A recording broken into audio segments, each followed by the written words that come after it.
সবাই পোতায় রইছে, কে মাল তো ঠিকই দিতেছি। তুমি প্রশ্ন করছো আল্লাহর রূপ কেমন, ওই রূপের গান ও জবাব দিতে গিয়া সাইজের গান গেছে, সর্বসাধন সিদ্ধ হয় যার মানব জিনিসটা। নদী কিংবা বিল বাওয়ার খাল সর্বস্থলে একই একজন। দামি গান পছন্দ হয় না, গাঁটটিতে বার করেন, গাঁটটিতে বার করুন যেটা পকেটের মধ্যে আছে, এই চালান দিয়েই তো কয়েক রায় চলন যায়। আল্লাহ পবিত্র কোরআনে বলছে আদমের রেহান নামক হাত দিয়া নারী রে বানাইছে, তাই না? তাহলে পুরুষের একটা রেহান নামক হাত দিয়া, বাম বাজারের হাত দিয়া নারী রে বানাইছে। পুরুষ হইলো বাড়ি আল্লাহ, নারী হইলো বারাইটা। এই বারাইটার লইয়া ঝগড়া করে আমাদের মানিজ্য তো আমি খাওয়াবো কি? আপনারা আমার কথা বুঝতে পারছেন? যদি বলো নারীর কোন অংশ দিয়া পুরুষ বানাইছে, একটা কথা ছিল, এখান থেকে একটা হাত দিয়ে বানাইছে, বানানোর পরে জিগায় তুমি কে? বলে আমি আপনার সেবিকা। সেবিকা মানে সেবা করব। পুরুষের যে তোমার গানই তো প্রমাণ হয়ে গেছে, আমি অল্প বয়সে হইলাম নারী, কান্না কার জন্য? জনম গেল বাপের বাড়ি, স্বামী কি দোষ দেখলাম না চাহিয়া। স্বামীর জন্য যে কান্দে সেই পুরুষ এই আবার বললো ঝগড়া করতে পারে? আমাকে একটা বইতে আছে, ওই স্টেজের মধ্যে আইয়েই খালি বউর বিপক্ষে কথা কয়। ওই একটা বিশ্ব বেদক। বউরা ঘরে থাকে, এমন লক্ষ্মী বউটা স্টেজে আইয়া বউডারে পছায় ফেলা। আমি কি ওর মতন? এই যে কান্দে অল্প বয়সে হইলাম নারী, জনম গেল বাপের বাড়ি, স্বামী কি তুমি দেখলাম না চাহিয়া। স্বামীর জন্য যে কাঁদে ওইটা তো নারী ভালো। লিপি সরকার একটু হয়তো এদিক সেদিক কথা বলে, এখন তো বয়স হয়েছে। তুমি গান গাইছ কি? গুরুর কাছে মন্ত্র নিয়া খেলো মাইয়া লইয়া, রঙ্গিলা দেশের নাইয়া। নাইয়ার যে তো রঙ্গিলা, তাইলে মন্ত্র এর কারো লাগে না।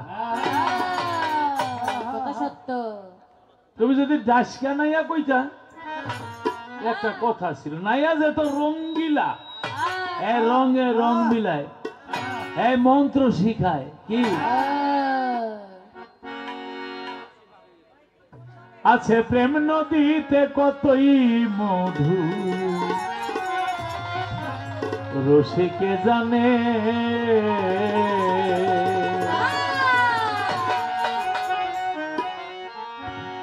অপ্রেমিকে বুঝবে কি গো?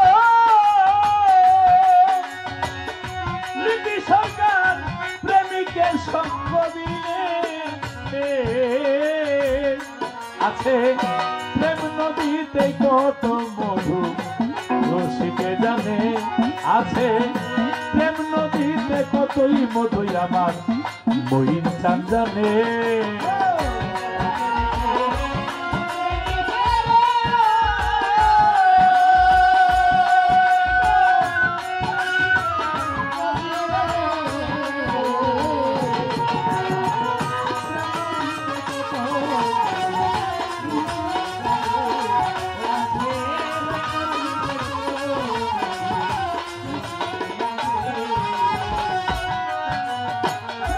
যারা প্রেমের সাঁতার খেলে, ও নজরুল ভাই, ও মূল্য ধন লই গো তুলে অতি যতনে। তোমার ওই যে নদী, ওই নদীর মধ্যে বাঁকে বাঁকে লাহোর রোডে কত কুমির। গান শোনো, খালি ফোতার ধরে জারি দিলে তো হইব না, কি? ভালো গান গাইতে হবে, গানের সাথে গান মিলাইতে হবে। যারা প্রেমে সাঁতার খেলে, ও সাধু ভাই, ও মূল্য ধন লই গো তুলে অতি যতনে। শান্তমতি ঊর্ধ্বমতি গো,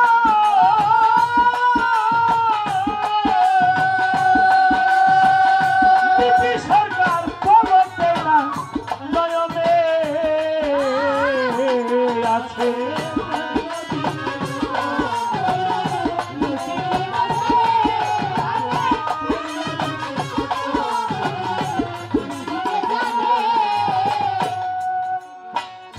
যাহার আছে প্রেম সম্বন্ধ তরিকার ভাই আজ নাই রে তাতে কামির গন্ধ প্রেম কথা বিনে যাহার আছে প্রেম সম্বন্ধ ও নজরুল ভাই নাই তাতে কামির গন্ধ প্রেম কথা বিনে আম থাকিতে প্রেম হবে না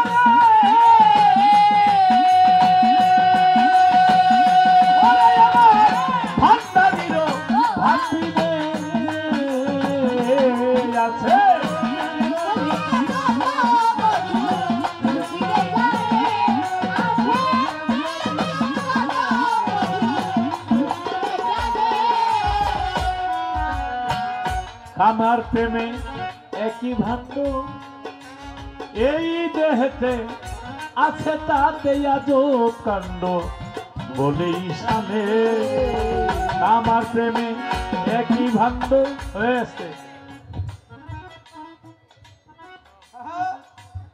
বালুর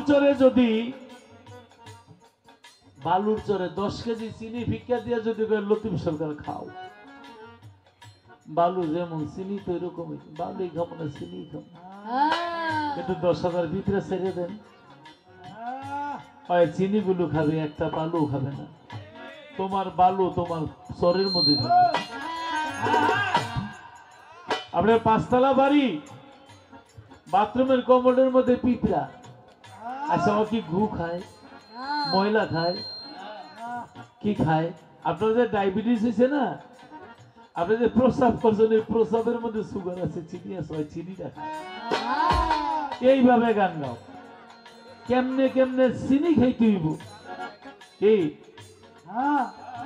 আগে গান গাইতাম মাইয়া হয় খেলার ফুটবল সারা জীবন থাকে থামির কল এটি গাইতে ভালো মাইয়া তোর পোষা কাঁঠাল বিক্রি দিবি কোন জায়গায় এই বেলারে নাজি গাইলে ঘরের কোনায় খাম লাগায় এইটা যদি আমি কই হ্যাঁ আবার দাঁড়াইয়া আমি যাবি কিছু কইতে পারবো এখন ভালো কথা কইতেছি এটা ভালো লাগে না বয়স হয়েছে না অনেক বছর যাবৎ প্রায় 20-25 বছর যাবৎ গান গাইতেছে লিপি সরকার মহিন বাবার মেয়ে এখন একটু গুরু ভাবটা থাকুক না নাকি আমার প্রেমে দুটি ভাণ্ড এই দেহে আছে তাতে আজব কাণ্ড বলে হিসাবে বালু হইতে চিনি খাওয়া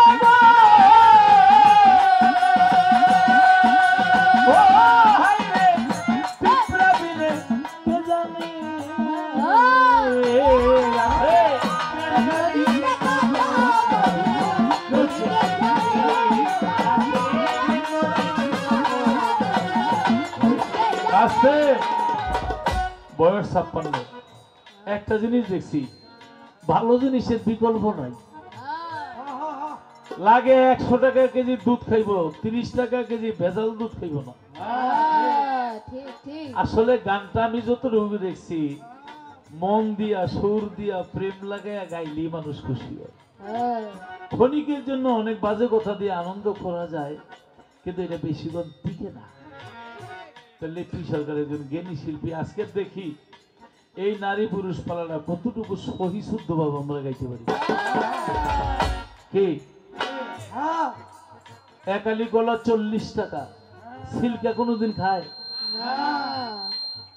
এই সিল্কাটা আছে বিদে 40 টাকা সিল্কাটা ফালাইয়া বাজারে বেচতে নেন তো দুইটা আলি নিব না তাই মানুষ বর্তমানে অনেক সচেতন 4 আঙ্গুল নদীর দিক হাউস কাটা মাপে ঠিক 8 আঙ্গুলে যাইও পারি দিয়া সাধকের গান আছে তো আমি নামবো জলে সাঁতার খেলিব গো অঙ্গেতে না লাগাবো জল আমি নামবো জলে সাঁতার খেলিব গো অঙ্গেতে না লাগাবো জল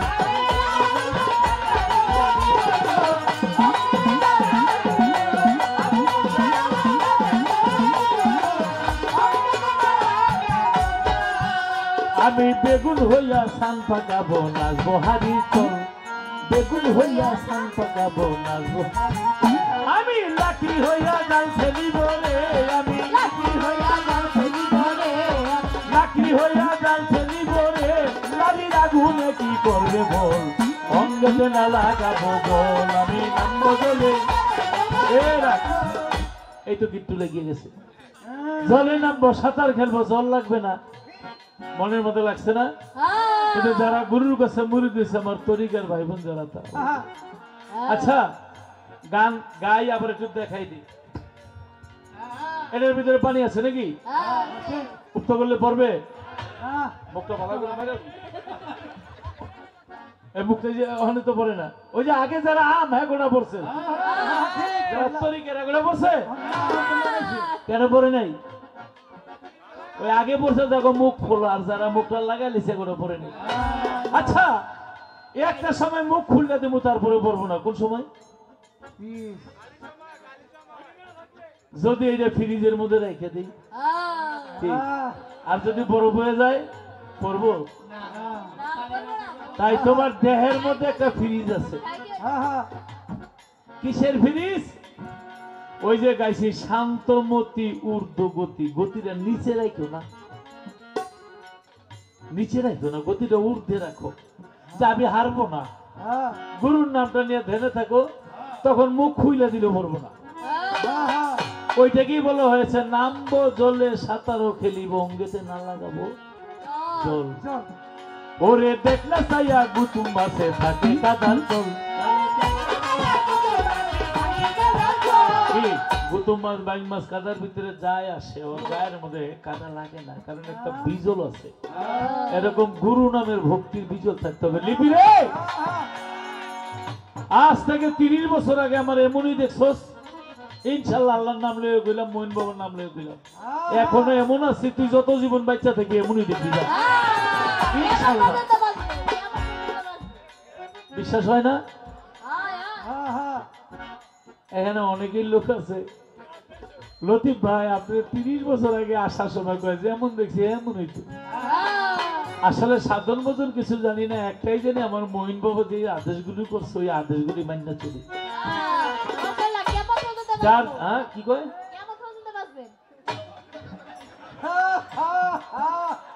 দেখ না চাইয়া গুতুম মাসে থাকে কাদার তোর তারে কাদাই কি আটকাইতে পারে তারে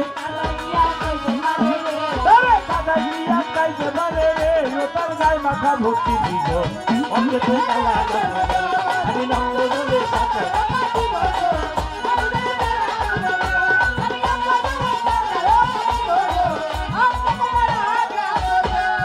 হাই হাই সাধক বাদ্যা হইলে শিখে সাধরা বিকল আমরা তো সাপ দেখলে সামনে যদি বইরা যায় মানে সাপ এনে থাকলে আর কারোটা কইতেরি না আমার যতক্ষণ জানে কুলে আমি দৌড়মু আমি বাঘেরও এত ভয় পাই না সাপের এত ভয় পাই আর যারা সাধক বেদে ওজা তারা আরো সাপের সামনে যায় নাগিন বাজাইতে থাকে হাঁটুটা লড়াইতে থাকে আর সাপ যখন খেলা করতে থাকে থাপাটা ধুইয়া বুঝা যায় নাকি তবে বাহিরের সাপ দেখলে ডরাই কিন্তু যেখানে গানটা গাইছো এই সাপের ভয় নেই কারণ আমার মহিন বাবার সাথে আছে ওরে সাধক বাদ্যা হইলে শিখে সাপ ধরা দিকন সাধক মালেকে কয় নাম দিলে রে সাধক দেওয়ান খালে কে কয় নাম বিজলে রে অত গুরুর নাম করে সম্ভব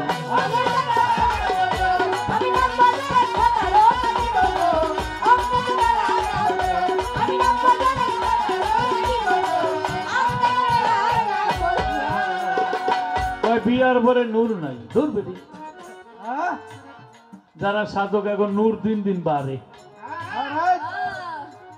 বিয়ার পরে একটা জুমানি থাকে এটা ওই পুরুষ নারী সেইটা না এই শীতের দিন রাত্রে হয়তো ফরজ গোসল করতে গিয়া এরকম হয় না এই মূল হইলো এইটা সোরা সোরা জ্বর আসে এইটা কিন্তু অনেকে ভুল করে আপনারা বড় বড় হুজুরের কাছে যাই না দেখেন তখনই গোসল করতে হবে বিষয়টা এরকম না আপনি গরম পানি করে করেন এখন মানে যেইভাবে করলে শরীরটা ঠিক থাকবে কিন্তু স্বামী স্ত্রী সহবাসের মধ্যে আল্লাহর রহমতের এটা বিয়াটা আল্লাহর তরফ থেকে আসে এটার নূর বাড়ে এটা নামবো জলের সাথে রেখে দিব, অঙ্গেতে না লাগাবো জল। এইভাবে যদি গুরুর কাছ থেকে শিখে নেয়, যার যার প্রিয় মুর্শিদের কাছ থেকে, তাহলে আপনি 10 টাকা দিয়ে যদি গুলশান, বনানী, ঢাকা সব ঘুরতে পারেন, আপনি 2000 খরচ করবেন।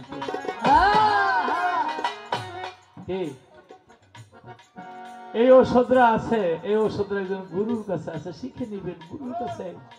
তুর্কিরা বিয়ার আগে মুড়ি ধরে, এইভাবে গুরুর কাছে যাবেন, গুরুর শিখাই দিবে। আপনার এই দেহতরি কখনো ভাঙবে না, দেহতরি কখনো নষ্ট হবে না, আরো দিন দিন বাড়বে। এটা কমার জিনিস না, এটা আল্লাহর রহমতের জিনিস, এটা দিন দিন বাড়বে। আরে কোন পুরুষ ল্যান্ড ধরেছে? এটা মুসা নবী। আগের দিনে ওই মুসা নবী, একটা কথা আছে, সবাই বলতো মুসা নবীরে একটা দোষী রোগ আছে, ওই যেটাকে বলা হয়, কোন ভাষায় বলতাম আমি, গ্রাম্য ভাষায় বলে এক শিরা রোগ। মুসা নবী খুব জিজ্ঞা ছিল এইভাবে, আর তো সবাই কইতো তুমি যদি আল্লাহর নবী হয়ে থাকো তোমার এক শিরা ব্যারাম হয়েছে গেলে। আসলে মুসা নবীর এই ব্যারামটা ছিল না। তাই মানুষকে বোঝানোর জন্য তিনি জামা কাপড় পাথরের মধ্যে রাইখা চারদিকে পুকুরটা দেয়ালের মতন দেখে না কেউ, নামছে গোসল করতে, যে পাথরের মধ্যে কাপড় রাখছে, এটা হাদিস বুখারী শরীফের কথা, ওই পাথরে কাপড় নিয়ে যাইতেছে না। আর মুসা নবী পিছনে পিছনে দৌড়াইতেছে, কৃষক শ্রমিক সবাই দেখছে, দেখলো মুসা নবী বললেন আল্লাহ আমার লজ্জাটা দিলেন কেন? এই লজ্জা না, তোমার নবুয়তের উপর লজ্জা দিছে, যে তোমার রোগ আছে, আমি প্রমাণ করে দিলাম আমার মুসা কোনো রোগ নাই। এইটা কইয়া তুমি কি জিতলা? যাই হোক, তারপরেও একটু জিততে চাইছে। আমার শুধু খালি জানার থাকবে, সেটা হলো উনি গান গাইলো, অনেকগুলো গান গেলো, সেই গানের মধ্যে ভালো ভালো কথা, গান কিন্তু ভালো গান গাইতেছে। গুরুর কাছে মন্ত্র লইয়া খেলো মায়া, বা এটা দোহারিরা কইছে, হ্যাঁ আবার কইছে নারীর কাছে মন্ত্র লইয়া খেলো মায়া। আমি জানতে চাই তোমার এই মন্ত্রটার নাম কি?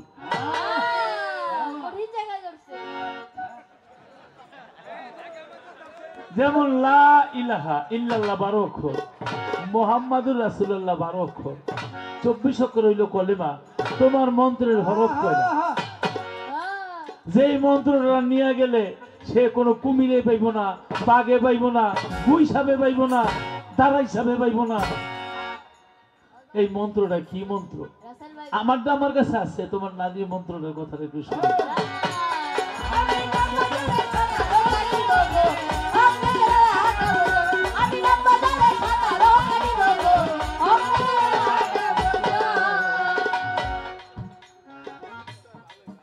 নামাজ পড়ে না, ফজর পরে জোহর পড়লেন, মাঝখানে পড়লেন না।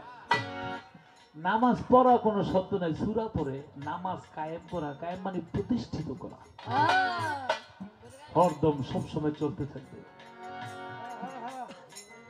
সবসময় আল্লাহকে স্মরণে রাখতে হবে। আর আমরা যে গান গাই সব সময় আমার গুরু মঈন বাবার স্মরণে রাখি। যার যার গুরুর নাম যদি স্মরণে থাকে, সে কোনোদিন এদিক সেদিক বাজে কথা বলতে পারে না। আমরা বাবার দরবারে গাড়ি নিয়ে যাই, কেউ ট্রেনে যায়, কেউ প্রাইভেট করে যায়। আমার এই গাজীপুরে এলাকার মধ্যে আমার গুরু ভক্ত, আমার তরিকার ভাইরা অনেক বেশি, আমার বোনের অনেক বেশি। এই জন্য তাদের সৌজন্যে বলা। এক ভক্ত নিয়ত করছে, বাবা মা নাই, বাবা নাই, এই জীবনটা সারা জীবন আমি তোমার চরণের মধ্যে বিলাই দিতে চাই। পড়ছে গিয়া জাহাজের মতো, ভক্ত সাঁতার জানে না, নিয়ত করছে গুরু বাড়ি যাইবে, বালতি দিয়া পানি তুলতে গিয়া টান লাগিয়া হাতের বালতি গেছে পানির মধ্যে পড়ে, বালতি সহ ভক্ত নিজেই পড়ে গেছে। আর যখন তলায় যাইতেছিল, বলে বাবা ভান্ডারী, তুমি মারলে আমি মরি, নইলে কি আর মরি, আমি যদি ডুবে মরি কলম কতবারই বাবা গো, আমি তো নিয়োগ করছি তোমার চরণে হাজিরা দিব, কিন্তু এখন আমি যে ডুবে যাচ্ছি,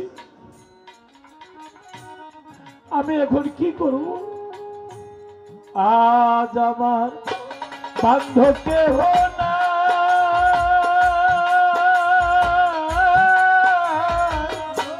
মইন বাবা তুমি বিহনে, আজ আমার বান্ধব কেহ না, হক ভান্ডারি তুমি বিহনে, আমার ডুবু ডুবু তরি কেমনে ধরি, আমার ডুবু ডুবু তরি কেমনে ধরি পারি, ডুবু ডুবু তরি কেমনে ধরি পারি, হাইলের বইটা খাইল রে গুনে, দয়াল গুরু তুমি বিহনে,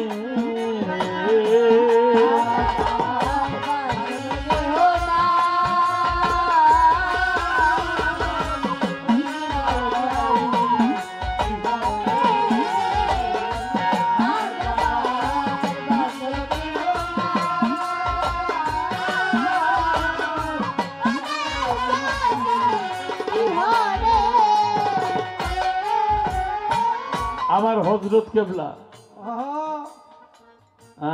বাবা আহমদুল্লাহ মাঝভান্ডারী নবীর টুপি পেয়েছি, কেমন সাধু বলে নবীর মাথার টুপিটা তার মাথার মধ্যে দিতে পারে। বাবাজান কেবলা যিনি গোলাম রহমান মাঝভান্ডারী, আপনারা ফেসবুকে দেখছেন, উনি যেই ফকির গুহার মধ্যে সাধনা করেছেন দেখছেন কেউ, যেখানে আজ অবধি কোনো গাড়ি যেতে পারে না,